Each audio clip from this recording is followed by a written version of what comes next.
Bueno, estamos en Hackbo y están presentes compañeras y compañeros voluntarios, voluntarias de Mapeo en Crisis en este día muy especial de trabajo colaborativo. ¿Y quiénes nos acompañan? Artesano de Brigada Digital. Lilian Chamorro, Pilar Sáenz.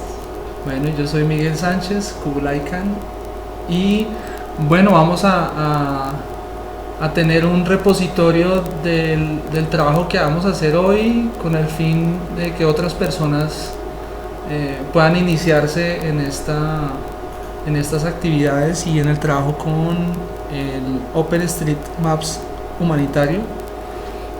Una de las primeras cosas que quisiera compartir en este espacio tiene que ver con la entrada de por qué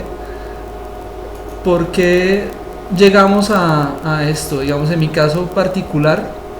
Entonces tenemos un corto video que básicamente demuestra la relación con la naturaleza y por qué de otra manera eso tiene una dimensión ética también cuando fijas tus ojos en la vida. El fijar los ojos en la vida es una dimensión de la ética, es la bioética, y como tal ese fijarse en la vida también es fijarse en todas las dificultades que tiene la vida para abrirse paso, pero también cómo ella misma va generando esos procesos de cambio, de transformación y adaptación. Eso es una forma en la que yo personalmente entré al tema humanitario en OpenStreetMaps, y pues aquí compartimos este video tomado con imágenes de la NASA. Bueno, la Estación Espacial Internacional.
La ionosfera es donde se generan los auroras boreales.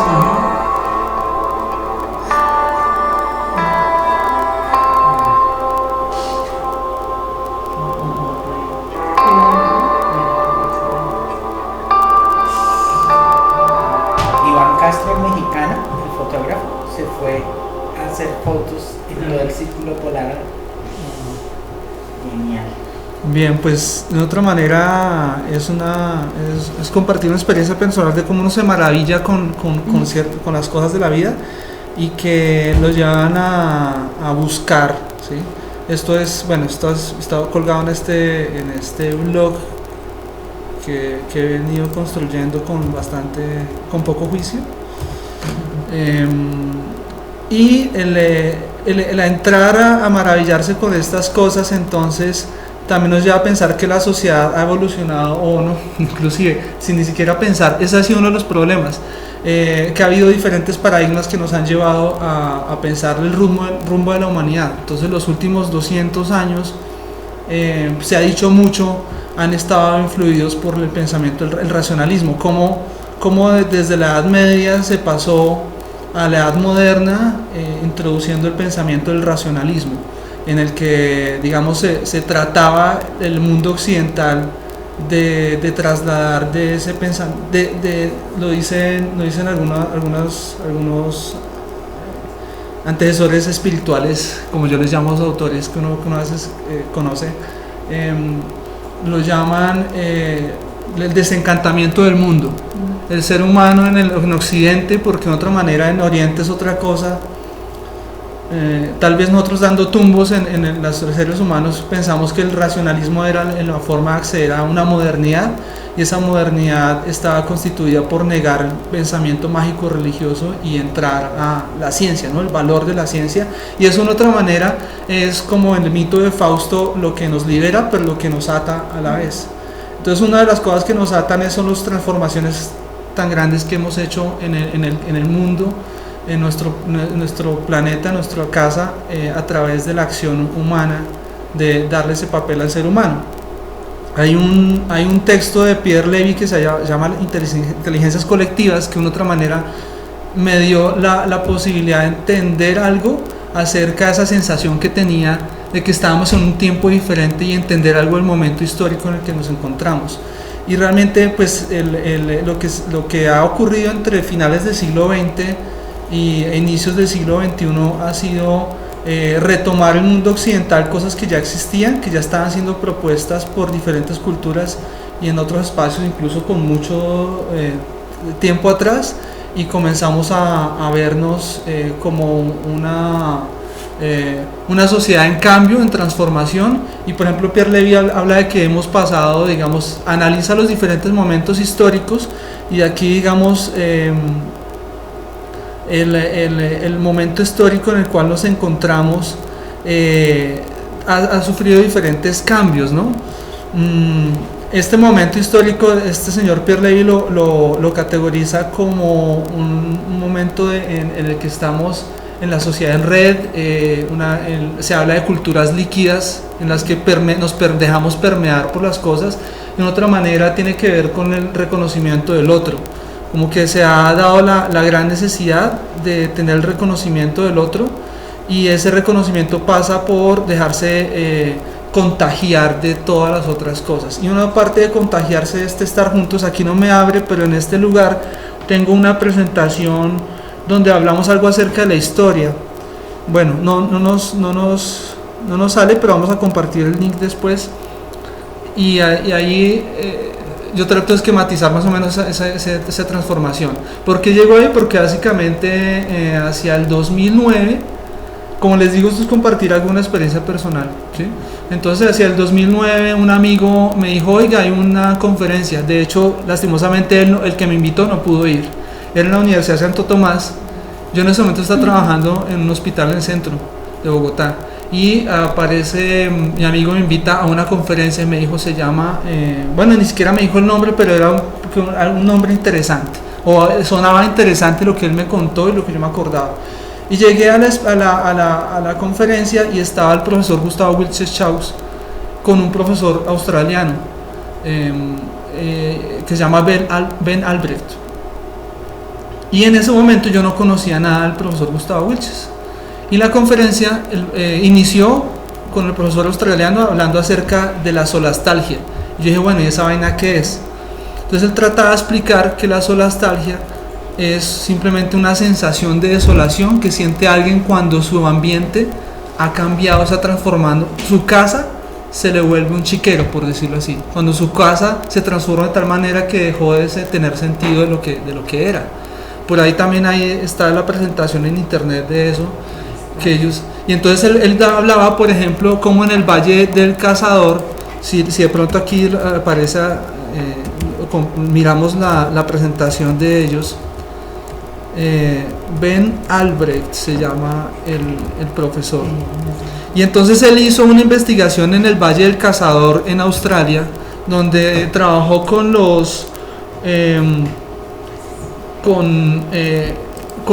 comunidades indígenas de esa zona, y entonces él mostraba cómo esas comunidades están experimentando depresión, suicidios, cosas que actualmente están ocurriendo en el Chocó colombiano. Por ejemplo, los cunas, los emberas, han sufrido una cantidad en el Darién, digamos, se pregunta a los agentes humanitarios y las agencias estatales, bueno, ¿qué estamos haciendo? Hay una cantidad de indígenas que se están suicidando, y entonces llaman a psicólogos para consultarles cómo hacer, de pronto necesitan intervención. Entonces, por ejemplo, una amiga que es psicóloga, que la contactaron para ese tema, ella les dijo, bueno, ¿ustedes creen que una intervención psicológica mía va a ayudar en algo a estas personas? ¿No será que están suicidándose porque sus ríos están muriendo, están contaminados, el pescado ya no sale, se está dañando el ecosistema en el que viven? Le decían, sí, eso es lo que está pasando. ¿Ustedes creen que una intervención psicológica mía va a ayudar a eso? Dice, de pronto puede paliar algo, ayudar en algo a sobrevivir con ese dolor, pero no va a solucionar el problema de fondo. Entonces, básicamente la solastalgia es eso. A mí me chocó mucho eso, o me tocó mucho eso, y estas comunidades indígenas de Australia tenían el mismo problema. Entonces uno dice que eso está pasando en muchas partes, y es también tiene que ver con el momento histórico, con el modo de producción que vivimos, y los modos de producción simultáneos. Hay alternativas a esos modos de producción, así como hay alternativas a ese racionalismo con el que inició, digamos, la edad moderna en Occidente. Entonces, a la continuación de la presentación del profesor Gustavo Vilches hablaba de poner una telaraña de ejemplo en su presentación, y comenzaba a hablar de la resiliencia y cómo los seres humanos, digamos, un término que se toma de las ciencias naturales, en el que un metal tiene la posibilidad de volver a su forma original a pesar de las transformaciones que ha tenido, y eso lo usan en ciencias humanas, ese término, para hablar de cómo no todos los seres humanos tienen la capacidad de adaptación a los cambios.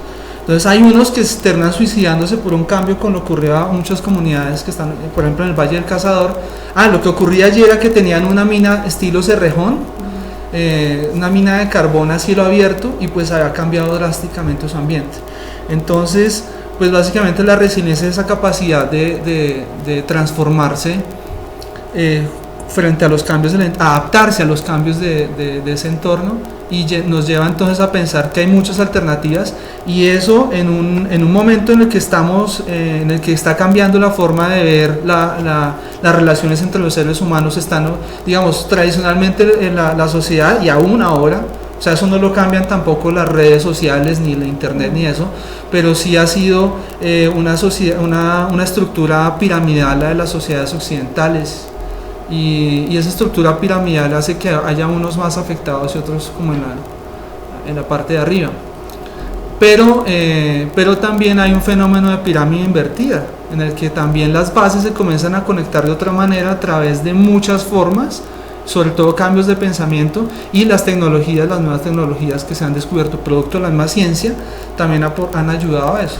Entonces, si uno rastrea, y los compañeros que trabajan mucho el tema de licencias de uso libre hacen un rastreo hacia la Edad Media, hacia la imprenta, de cómo el descubrimiento de la imprenta era una forma de generar un nuevo dispositivo tecnológico para hacer algo diferente, que de otra manera el que lo inventó no pensó que eso iba a generar una revolución social o algo así, o que iba a generar, o era que era necesario, había algo en la sociedad que necesitaba algo que le hiciera clic a eso. Entonces, básicamente, la imprenta de Gutenberg, es muy conocida la historia de que eso fue lo que motivó la impresión de la Biblia en alemán, cuando antes la hacían solo en latín, y eso hizo que se dispersaran todas las cosas. Entonces, esta época también ha hecho posible que muchas de esas cosas ocurran. Entre eso, pues, el pensar que la ciencia nació también con una intención no está ajena a las relaciones políticas y de poder entre los seres humanos. Entonces, básicamente, quien comenzó a constituir unas academias, unas sociedades de académicos, también estaban pensando en el licenciamiento de eso, y cómo esa forma de construir empresa va muy de la mano en la sociedad moderna con la ciencia, como que la una va al servicio de la otra. Y eso es también lo que genera ese mito del Fausto, ¿no? de que el científico se puede vender, y es muy conocida, por ejemplo, la historia de incluso no son las ciencias naturales, sino las ciencias humanas, de cómo, por ejemplo, antropólogos en los años 60 queriendo, desde los años 20, se iban a África, pero también muy en Latinoamérica en los años 60 viajaban a las zonas de selváticas, al Amazonas, a encontrar comunidades indígenas, a aprender su lengua, pero ese descubrimiento científico de otra manera le abría la puerta a otros que venían detrás con intereses comerciales, mercantiles. Entonces ese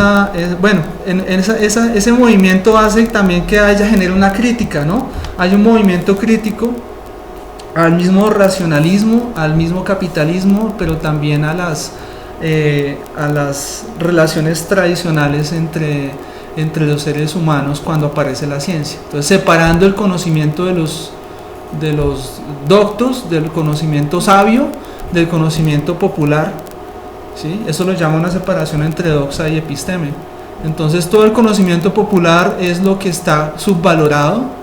Entonces recuerdo, por ejemplo, un día que había una conferencia donde hablaban en la Nacional acerca de la horizontalidad del pensamiento y de la comunicación alternativa, y había unos invitados que supuestamente eran gente que promovía eso, ¿no? Y había uno de ellos que hablaba de una experiencia, había hecho una reconstrucción histórica de cómo se pensaba la medicina y la salud en Colombia desde la colonia, el siglo XIX y en la actualidad, y decía cómo se iba ampliando la mirada, que antes la gente creía, digamos, que la enfermedad provenía de un lugar específico, o sea que usted, por ejemplo, haciéndole una sangría a una persona en el cuerpo, se le iba a salir una enfermedad, y eso cómo había cambiado, ¿no? Y sale un profesor de una vereda cercana a Bogotá, de Subachoque, y le dice: venga, nosotros tenemos un proyecto en que hacemos jabones y lo hacemos con grasa de cerdo y no sé qué vainas.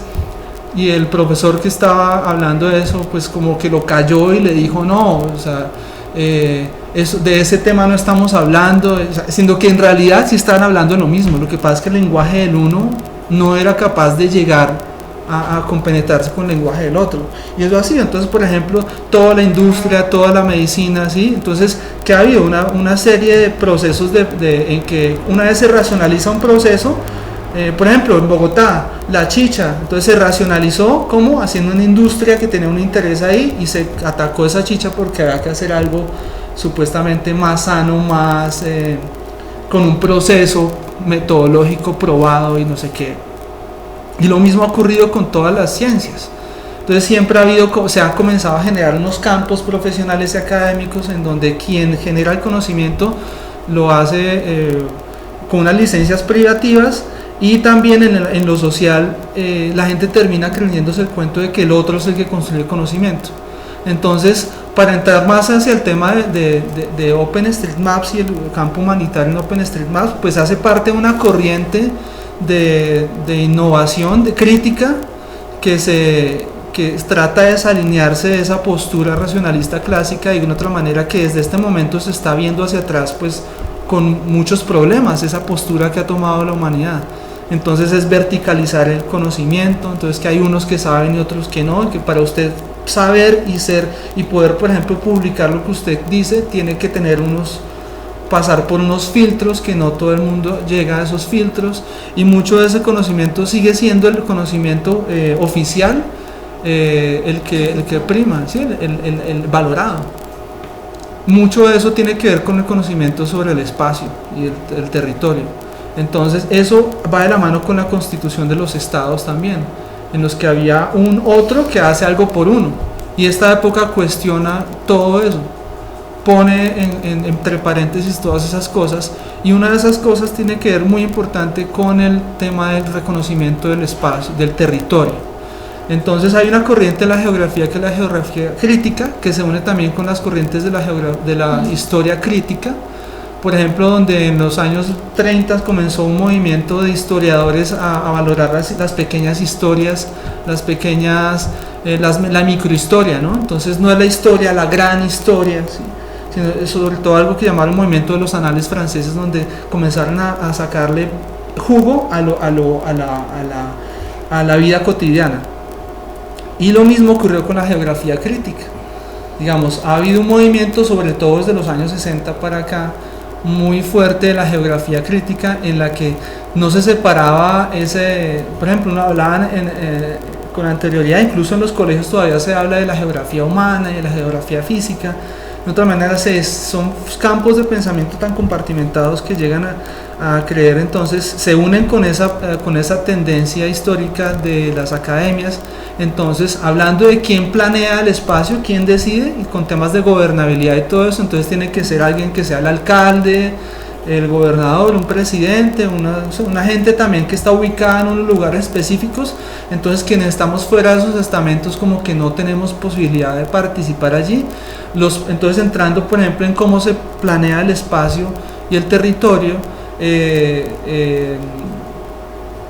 la misma normatividad para generar planes de desarrollo, planes de ordenamiento territorial, tiene una serie de restricciones que impiden la participación de las personas.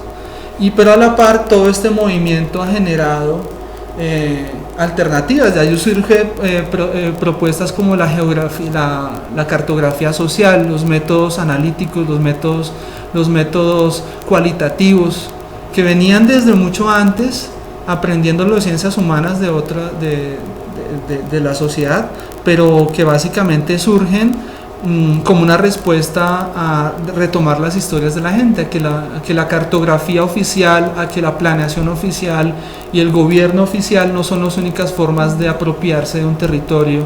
Y entonces de ahí surge todo ese movimiento y herramientas tecnológicas que surgen sobre todo en los años 90, por ejemplo en Colombia al menos, donde se popularizó, se comenzó a apropiar el internet y las nuevas tecnologías en los años 90 y principios del año 2000, comienzan a surgir unas propuestas que se complementan muy bien.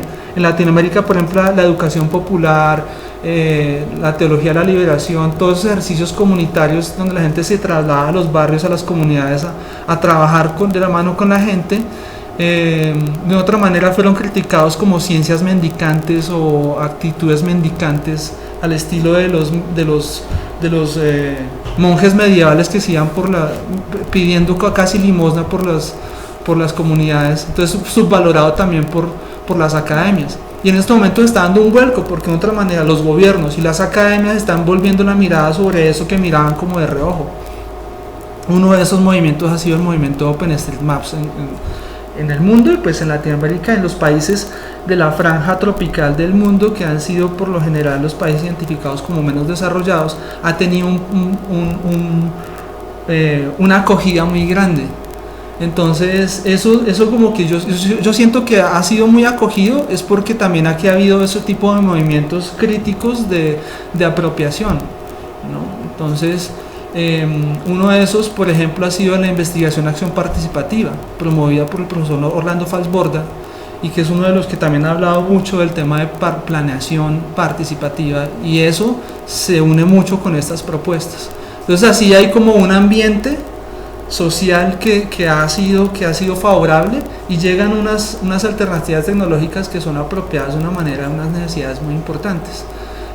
Yo creo que eso es como una de las cosas que ha facilitado. Entonces surge una herramienta, una propuesta de un grupo. Si ustedes miran, pues nada más la famosa Wikipedia, por ejemplo, si el tema por lo general está al Google, ¿no? Hay una alternativa, hay muchas alternativas, aunque este no es el tema de este espacio, pero alternativas para buscar información y alternativas para encontrarse. Entonces uno busca el tema wiki. El tema de la Wikipedia es una forma de construir conocimiento compartido, colaborativo, que va muy de la mano de lo que nombra Pierre Levy. Y este paradigma que surgió, como la Wikipedia, digamos, se generalizó para hacer una cantidad de propuestas alrededor de construcción colaborativa de contenidos y actualización y repositorios de información, y sobre todo horizontalizar el acceso al conocimiento. Y el OpenStreetMap surge como con ese modelo, ¿no? Entonces un grupo de personas en Inglaterra que comienzan a ver igual y eso va a ocurrir aquí también en Colombia.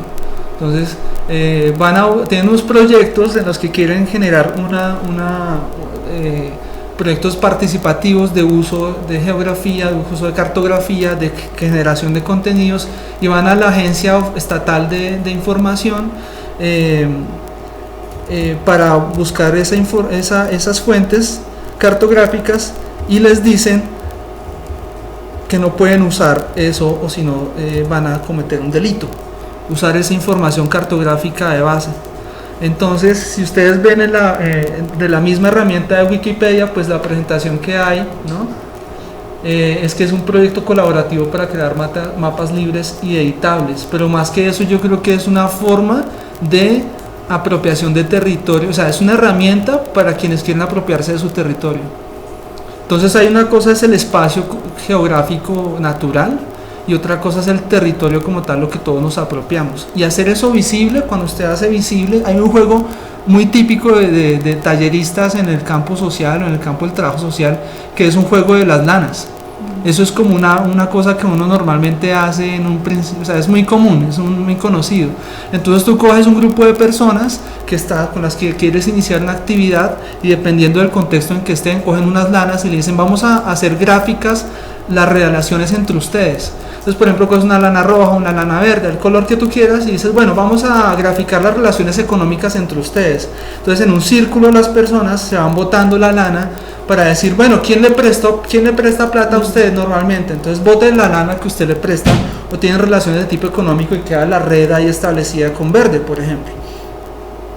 Ahora, las redes de amistad, con quienes son amigos, y entonces cogen la lana roja, ¿sí? Al final del ejercicio, con cualquier tipo de categorías, entonces tú que tienes ahí unas categorías, ¿no? Son las lanas, el tipo de color, es la mirada que tú tienes, siempre hay un punto de vista, o sea, uno pone un punto de vista sobre el territorio. Entonces, cuando uno se da cuenta en un territorio, así como en el juego de las lanas, hay diferentes tipos de relaciones que no vemos, pero cuando las graficamos, las visualizamos, aparecen, y al hacerse visibles son políticas. Eso es también una apuesta política, ¿no? De visibilización, tengas la edad que tengas, estés donde estés. Y esa apuesta política también yo creo que es el potencial que tiene una herramienta como estas, en el que la gente pueda acceder al conocimiento. Y ya un ejemplo sencillo: históricamente ha habido intentos de reforma agraria en Colombia. El tema de la tierra ha sido, digamos, la mata de los conflictos también. No es la única causa de los conflictos, pero ha sido un fuerte componente del conflicto armado. Y mucha gente en la tierra ha estado informalmente en la tierra. Por ejemplo, se le dejó la tarea de armar la cartografía oficial, el catastro oficial, a las entidades oficiales. Y estas entidades históricamente no cumplieron la tarea.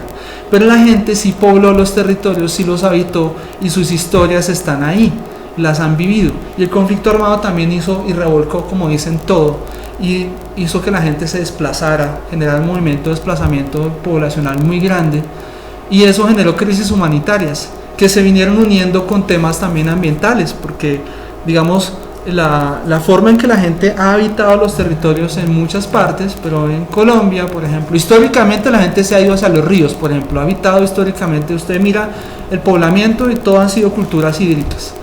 Las primeras comunidades indígenas en Latinoamérica, en el mundo, han sido metidas cerca de ríos. Entonces, de otra manera, la relación con los ríos se ha transformado. Bueno, eso lo dicen muchos expertos, yo no voy a entrar en eso. Por ejemplo, Gustavo Wilches él escribe y habla muchas cosas que son muy claras sobre ese tema. Entonces, básicamente, esta es una herramienta, entonces, para apropiarse, y ahora la gente tiene acceso a muchas cosas. Para cerrar el tema de la tierra, entonces la tarea no la cumplieron el catastro oficial, la gente tiene la información, y la gente históricamente, por las diferentes leyes de reforma agraria, esas leyes de reforma agraria, esa acción del Estado promovió poner en un curubito, en un lugar muy importante, a los profesionales de la cartografía, como los topógrafos, como los geógrafos, los ingenieros catastrales, que trabajaban para el INCORA, para el Ministerio de Agricultura, para muchas otras entidades que no cumplieron la tarea. De hecho, en este momento el INCODER, que heredó el INCORA, está por transformarse, por desaparecer como entidad, porque no cumplió la tarea. Y eso ha generado una cantidad de problemas y conflictos territoriales. Muchas veces la lógica jurídica y oficial del Estado contradice la forma en que habita la gente un territorio. Entonces, por ejemplo, usted cómo le dice a un campesino que en este momento tenga 80 años, 90 años, que le metió 50 años de su vida a un territorio, que tiene que salir de ese territorio porque él estaba habitando 50 años en una zona de reserva forestal, que él nunca conoció, que él no sabía, pero sí tenía una relación orgánica con ese territorio. De hecho puede estar en riesgo, pero esa persona se adaptó viviendo en casas elevadas, a esos ciclos de inundaciones y todo eso, y ahora le dicen que no puede habitar ese lugar, que incluso el título de propiedad que le espera que se le reconozca no es válido porque el Estado había determinado aquí en Bogotá que en una ley que esa zona donde él se asentó estaba protegida, pero ni idea. Entonces ahora le exigen, le aplican todas esas normas. Entonces mucha gente se quedó dependiendo de esa información. Entonces estas herramientas buscan también que la facilitan que la gente se apropie del conocimiento y pueda generar sus propias cartografías.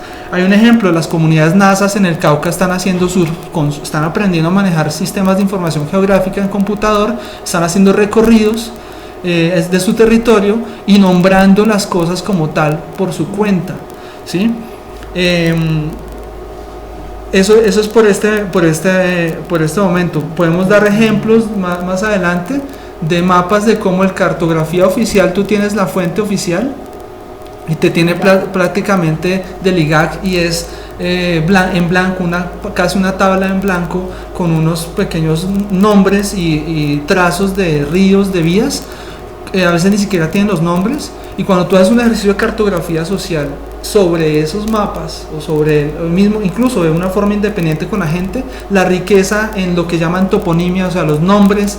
Entonces, por ejemplo, para el IGAC puede ser el río Tumaradó, pero para la gente es el río Tumaradocito, porque es que el Tumaradocito tiene que ver porque la gente venía de una región donde venía el gran río Tumaradó, y lo llaman Tumaradocito porque la gente que llegó ahí quería recordar ese lugar de origen del que provenían, y le puso el mismo nombre, un nombre pequeñito recordando a ese lugar.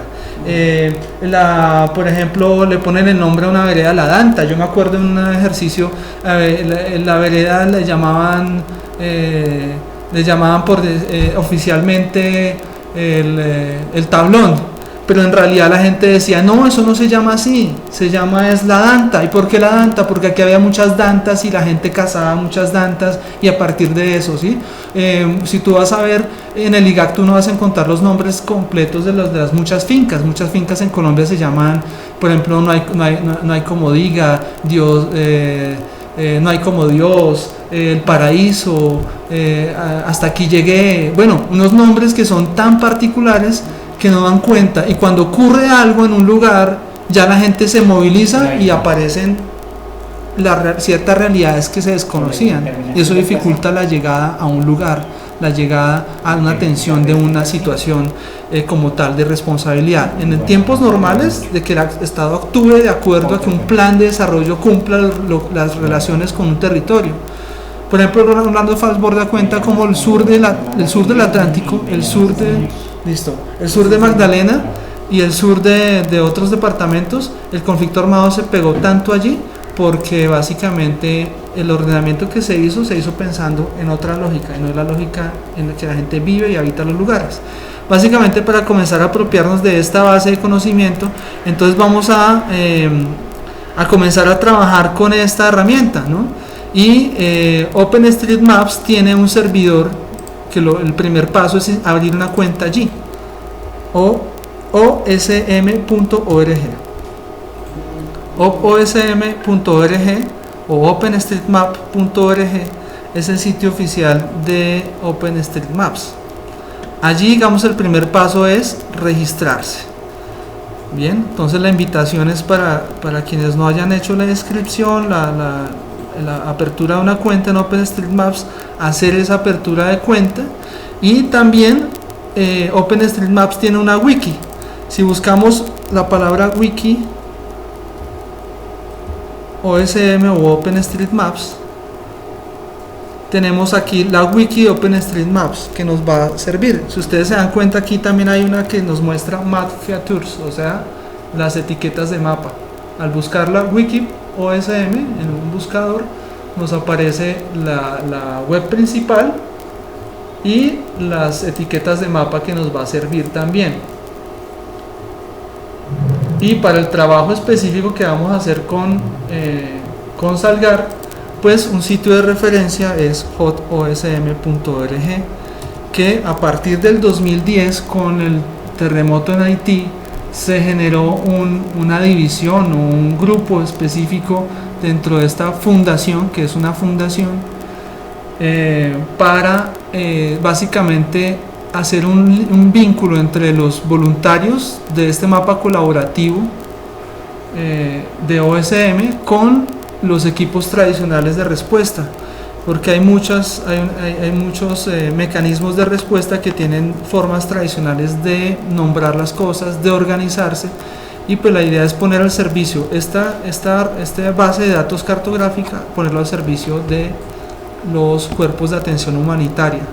Entonces esos van a ser los de referencia. Entonces, volviendo un poco al video que había en la invitación del taller que hizo Humberto Yances, que es uno de los integrantes del JOSM Colombia, pues a nivel histórico en el 2008 Freddy Rivera fue el quien lideró la consolidación de esta comunidad en Colombia, y a partir de allí pues generaron unas listas de correo, unos grupos de personas que comenzaron a comunicarse para trabajar alrededor de este mapa, de tal manera que la wiki de OSM también tiene una versión o tiene una página de wiki del grupo colombiano que tiene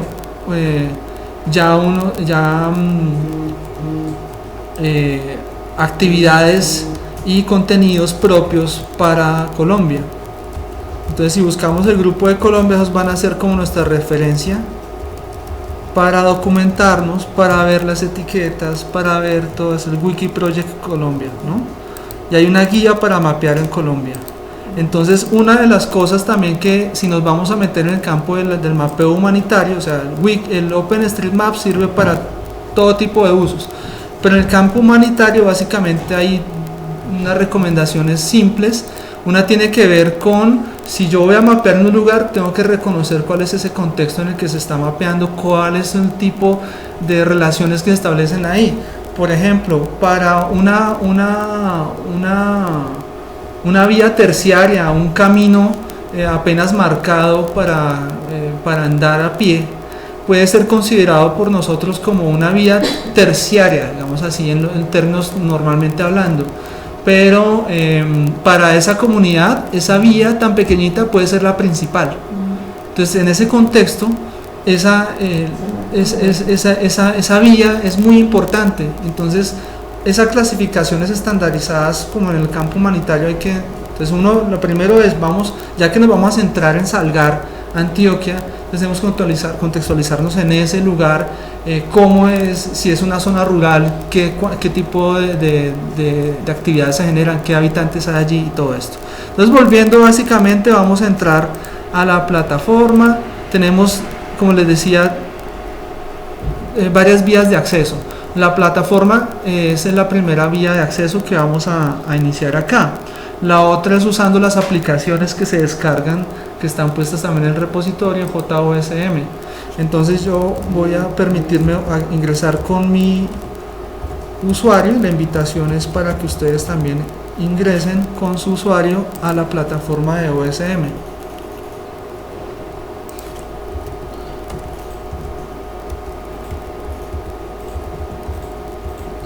Entonces, el trabajo en general lo vamos a hacer en JOSM, pero la primera entrada a esta comunidad, digamos, la forma más fácil es a través de esta plataforma. En el caso personal, yo me involucré mucho más fácil con esta y después ya entrando. Sí. No, es que ahí lo tengo, es con el correo. Ya está entrando. Entonces, por ejemplo, aquí él guardó la sesión anterior donde estábamos. Aquí estamos en Salgar en este momento. Él guarda memoria de lo que hemos hecho. Cuando uno ingresa por primera vez a OpenStreetMaps con un usuario y contraseña, entonces se encuentra aquí en esta plataforma un botón de editar, un historial de revisiones, cómo exportar la información, trazas GPS, que es donde podemos acceder a trazas cargadas por otra gente o subir las nuestras tomadas con un celular o cualquier cosa, diarios de usuario, cada uno tiene la posibilidad de sacar como un blog pequeño donde demos nuestro avance, el tema de derechos de autor, sí. Pregunta, ¿hay alguna aplicación sugerida para celular? Como Para usar celular, con GPS. sí, la Sí. Osman, hay Para varias, consumir, para consumir. OSM. Y para, por ejemplo, ubicar puntos GPS. Sí, Solamente para sí. usar con GPS. Sí. Para Android está Vespucci y está Osmand, OSMAND. Osmand es muy interesante, por ejemplo yo lo estoy usando mucho y tú vas, consultas, descargas la base fuera de línea para usarlo sin internet, sin señal ni nada de eso, y también puedes usarlo para grabar trazas. A la vez pues tienen una conexión ahí, está en un lugar con conexión, puedes subir las trazas, incluso poner, marcar puntos con etiquetas, que eso es lo que vamos a ver ahorita. ¿Cuál es la lógica? Esa es Osmand, OSMAND, OSM Android. Y la otra es Vespucci también con doble C y B pequeña, es también otra aplicación típica de OSM para Android. Estas aplicaciones te permiten usar y navegar con la información que ya está, pero también generar trazas, subirlas a OSM, al servidor directamente, o inclusive poner puntos y etiquetarlos como tú quieras. Entonces, una la lógica de OSM es un sistema de información geográfica participativo. Entonces, tiene lo mismo que un sistema de información geográfica normal, pero con formas más fáciles de usar. Aquí a mano derecha tenemos Eso es claro. OSM es un sistema de información geográfica participativo y colaborativo. Entonces tú en un sistema de información geográfica tradicional trabajas lo tuyo, generas un archivo y de otra manera te da una cierta aislamiento de los otros. Lo que tú edites y lo cargues queda a disposición de otros. De hecho la licencia es una licencia libre específica que está aquí en donde dice derechos de autor, dice claramente cuál es la licencia. Por eso la recomendación que siempre se hace es no todo lo que aparezca en cualquier lado lo puedo referenciar en OSM. Por ejemplo, si yo tomo información del IGAC, ¿puedo usarla? No, el IGAC tiene restricciones muy fuertes sobre el uso. El problema tiene que ver más es con la licencia que nos están los mapas, o sea, los mapas son obras que están protegidas por derechos de autor, como tradicional. Y eso significa que tú, para poder hacer transformaciones, reutilizaciones, obras derivadas, incluso para traducirlo a otro idioma, necesitas permiso. Entonces, igual los datos que tú tienes ahí tampoco los puedes tomar porque no te pertenecen, les pertenecen a ellos. Pero, por ejemplo, si yo tengo un mapa del IGAC y yo ubico allí una coordenada, ¿yo puedo tomar esa información y usarla? Sí. La O sea, coordenada, no voy a descargar los por eso, pero archivos, la ¿no? pregunta es, Sí, la coordenada es la que usas, que tú estás usando como base de los como mapas base del IGAC. el mapa. Sí. Pero la coordenada, ¿sobre qué la estás poniendo? ¿Sobre el mapa directamente? No, la uso para sacar la coordenada, para decir aquí está, porque el IGAC tiene los mapas y por ejemplo tiene unos mapas de catastro muy completos. Claro, pero entonces eso sería equivalente a ser calcado. más o menos. Entonces no se puede. Entonces no se puede. No se No puede. se puede. No, porque lo que tú estás haciendo es derivando un trabajo de ese otro. El derivarlo es tomar los puntos para construir tu mapa, que sería tomar esas coordenadas.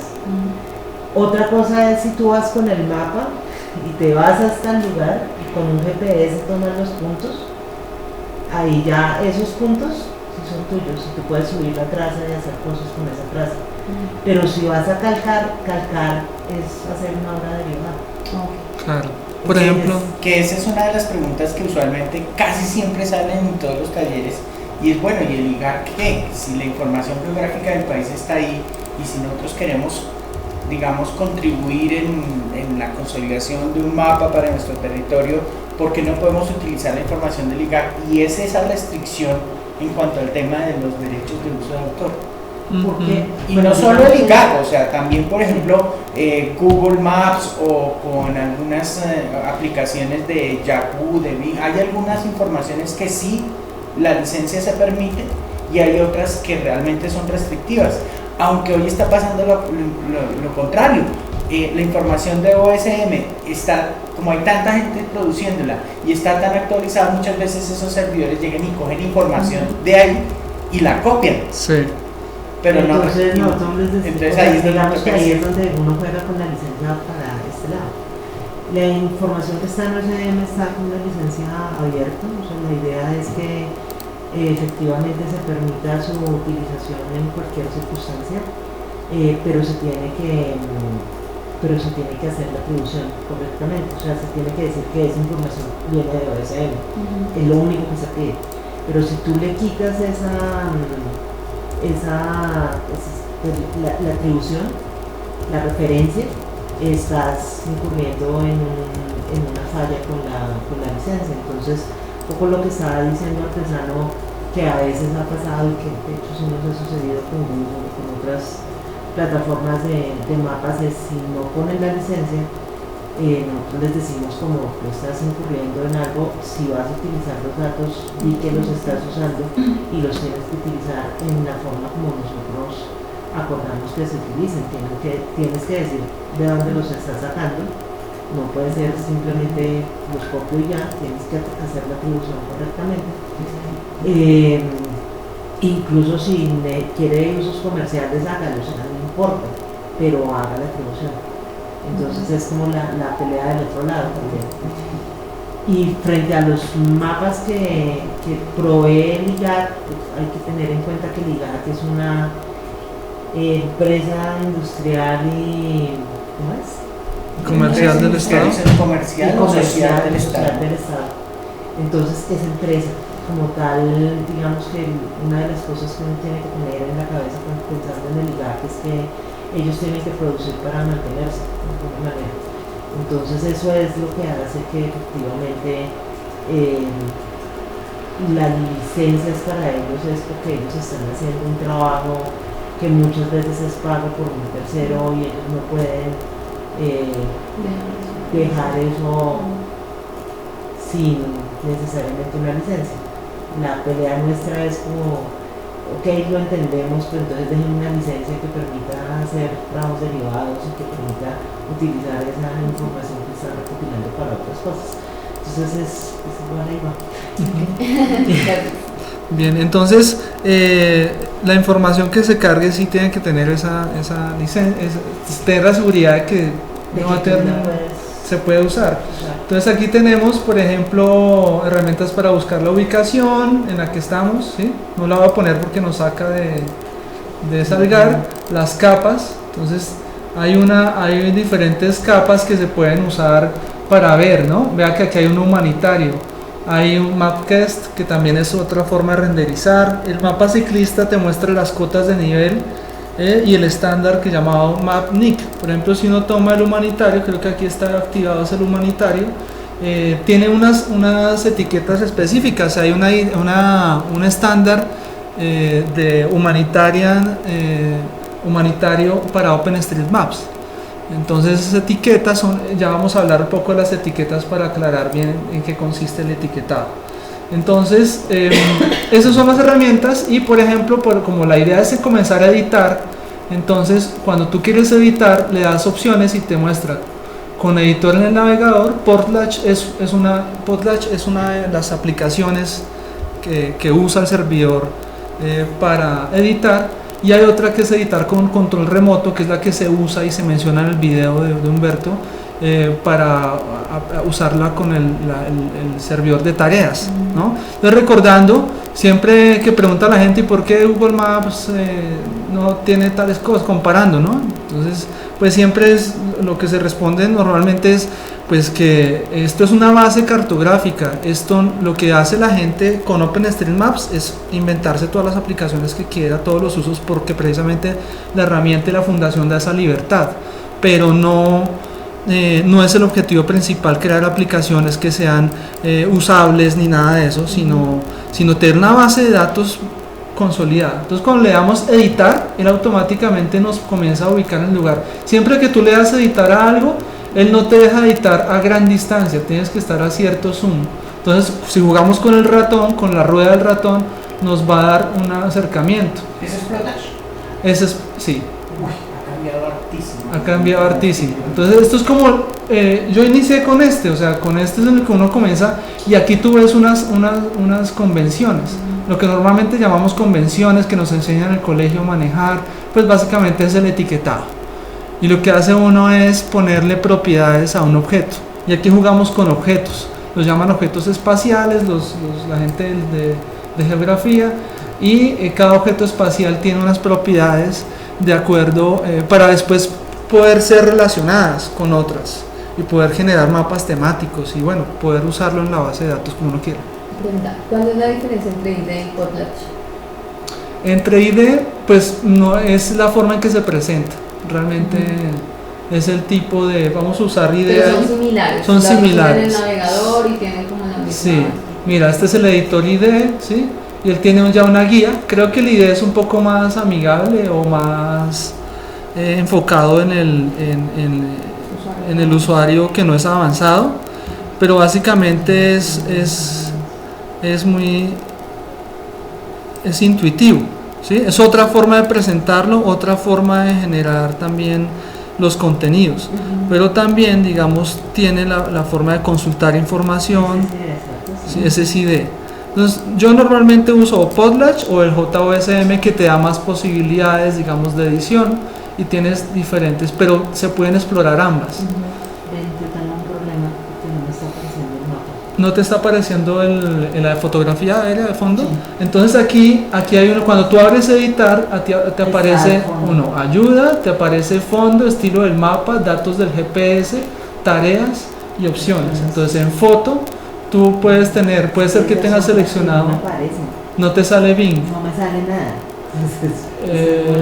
Es raro, porque por ejemplo, si tú coges aquí editar, él te muestra las fuentes que está usando. Pero normalmente uno no toca eso y él debería aparecer. Claro, pero es que no me está apareciendo. O sea, tú ya le dijiste editar, ¿sí? Y ya te salió editar normal. O sea, estás en esta pantalla, pero acércate al zoom. ¿De pronto estás muy lejos? No, nada. Mira. Dale un poquito más cerca, yo creo que estás muy lejos. Ya lo he hecho varias veces y nada. Porque yo estoy aquí en la parte de la URL se muestra el zoom que tiene. Ahorita yo estoy en 18, creo que es el zoom. Y aquí en la muestra la URL 17, pero pues no, es lo mismo. Entonces te muestra dónde estamos y la coordenada donde estamos. Qué raro. ¿En dónde dice fondo? En fondo, y si le cambias. No me aparece ninguna opción en el fondo. No te aparece. Eso es lo que me parece más extraño. Que no me ¿Qué aparece. Navegador tienes ahí? ¿Qué navegador es? Firefox. No, sí tiene. Yo tengo Esto es Firefox compatible también con aparece. este. No, espérate a ver. ¿Y estas casillas están seleccionadas alguna?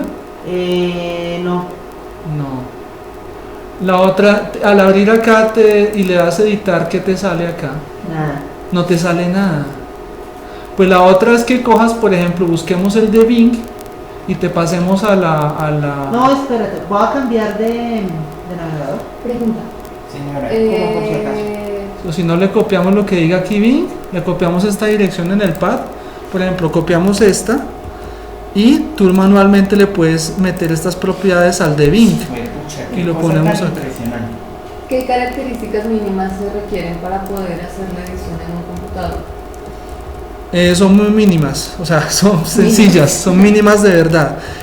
Básicamente, bueno, el tema es que si el computador te deja a ti jugar los juegos esos que son en línea para las redes sociales como Carelibro y todo eso, Facebook, que usan esos juegos de granjas y todo eso, que es que tener un Java, tener un Flash, este creo que pide Flash.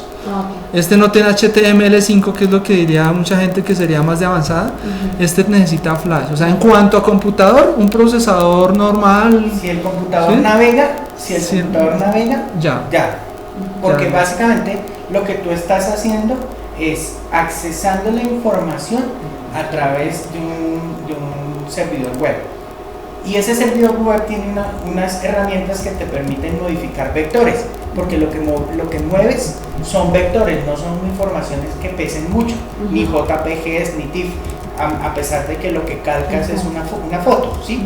Pero la información que se genera es información vectorial, que es una ecuación, una cosa matemática que no requiere demasiada máquina. Entonces, desde cualquier computador prácticamente que pueda navegar en internet usando Plotax lo puedes hacer. No sé si Holmes sea tan ligero, pero supongo que si puedes hacer dibujitos en Paint, puedes hacer dibujos con Sí. Holmes. Este mismo, el Holmes, lo único que pide es Java, ¿cierto? Es tener un Java instalado. Sí, Y ese normalmente te lo pide el computador para cualquier cosa. Muchos sitios tienen eso, entonces si a ti te navega normalmente en diferentes sitios, el Java ya está instalado, si no él te lo va a pedir. Obviamente nosotros estamos aquí usando Linux, pero con Windows también tiene muchas facilidades. O sea, todo está como adaptado a diferentes sistemas operativos. Yo voy a hacer una pausa en la grabación para tener archivos separados y que no sea tan grande. Sí.